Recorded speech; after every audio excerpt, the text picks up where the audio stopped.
Ang mensahe natin ngayon ay pinamagatan natin ito, Jesus the Messiah. Magandang maintindihan natin ito.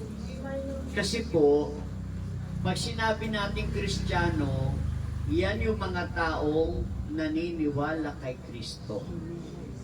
Amen?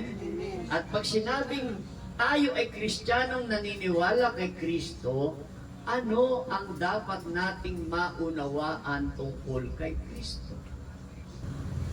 Maliwanag sa Ebanghelyo, si Juan Bautista nasa bilangguan.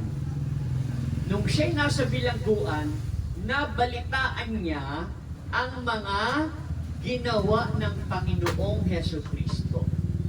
Nabalitaan niya yun. Kaya't nagpadala siya ng mga alagad upang tanungin. Ano yung tanong ng mga alagad? Kayo po bang ipinangakong darating? O maghihintay pa kami ng iba? Sumagot ang Panginoon sa pamamagitan ng paglalarawan ng kanyang mga ginagawa. Ano yung sagot ng Panginoon na paglalarawan na kung ano yung kanyang ginagawa?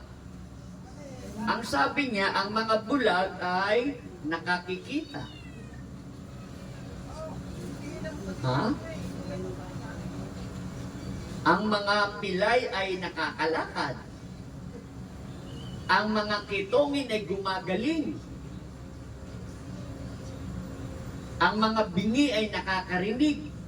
Ang mga patay ay muling nabubuhay. At ang magandang balita ay ipinapangaral kahit sa ang dako ng daigdig.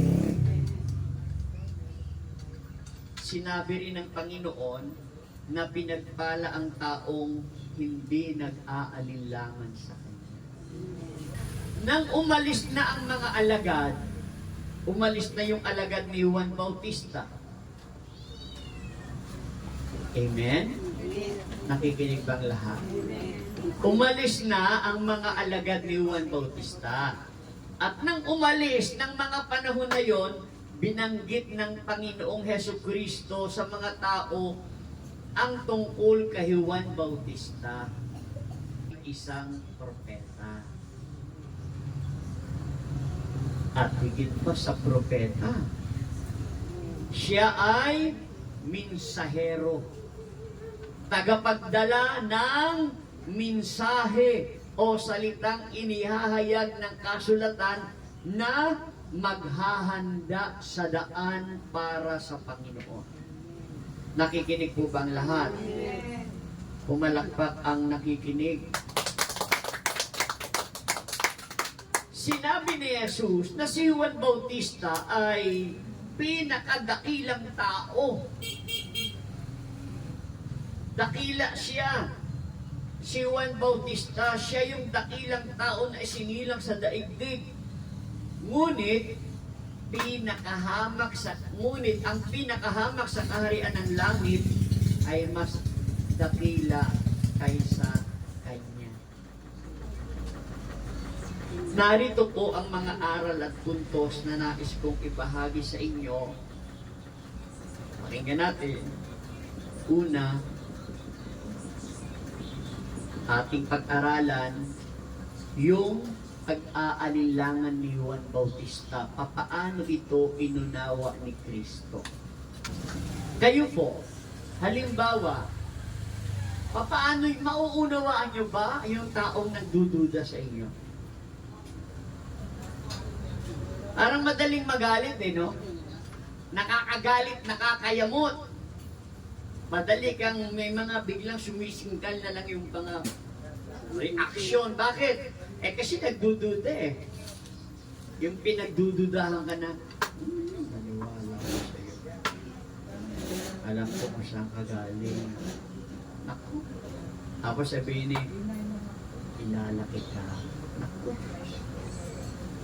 Amen?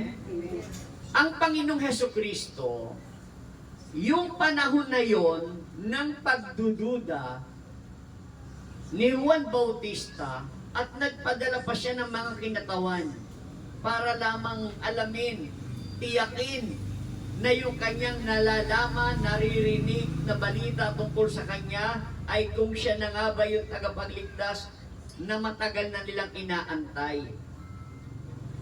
Now, tingnan po ninyo, ipinapakita ni Jesus na naiintindihan niya ang mga pagdududa ni Juan Bautista. At hindi siya nagalit. Sa halip, binigyan niya si Juan ng tiyak na sagot sa pamamagitan ng kanyang mga gawa.